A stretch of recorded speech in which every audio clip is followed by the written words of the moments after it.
નમસ્કાર મિત્રો, જ્યારે અમે આમ આદમી પાર્ટીમાં હતા ત્યારે અમારી અવગણના કરવામાં આવી. ક્યાંક ને ક્યાંક અમારા લીટા જે મોટા થતા હતા એને કાપવાના પ્રયત્ન થયા હતા. પણ આજે મોરબીનું રિઝલ્ટ આવી ગયું છે. ક્યાંય પણ એક ઉમેદવાર જીતી ન શક્યો. કોઈ ગોયતાય જડે એમ નથી. દૂર દૂર સુધી ક્યાંય ગોયતા કોઈ જડે એવું નથી. મેં આની પહેલા પણ વિડીયો બનાવીને કીધું હતું, જો આમ આદમી પાર્ટી અમારા વિસ્તારમાંથી જો 50 મત પણ જો લઈ જાય તો હિતુભા જીવતા સમાધિ લેશે. મારા એરિયામાંથી રામકો વિલેજમાંથી 2 મત પણ ન મળ્યા મિત્રો. એટલે આ તાકાત છે જનતાની, આ તાકાત છે ગ્રાઉન્ડની. જે ગ્રાઉન્ડના કાર્યકર્તાને તમે નહોતા ગણતા ને તો એ શું કરી શકે ને, આ એક તમાચા રૂપ છે.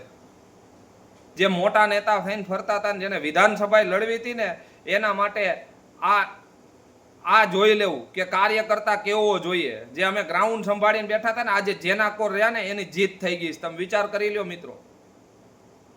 જે જગ્યાએ રહ્યા અહીંયા વફાદાર રહ્યા. જ્યારે વાત આવી સોસાયટીની, જ્યારે વાત આવી વિકાસની, ત્યારે કહેવામાં આવ્યું, સોસાયટીએ કીધું ભાઈ આપણે આ વખતે તમે કયો અહીંયા મતદાન કરીએ. અને ત્યારે મને પણ વાયા મારા એક મોટા ભાઈ છે એને પણ કીધું કે આ વખતે તમે ભલે ક્યાંય એકે પક્ષમાં ન ભળતા પણ ભાજપમાં મતદાન કરાવો, તમારા કામ થઈ જશે.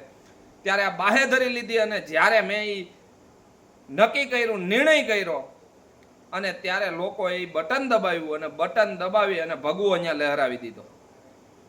મિત્રો 112 ની લીડેથી અમારી તાલુકા પંચાયત જીતાવી, 800 મતેથી જિલ્લા પંચાયત જીતાવી.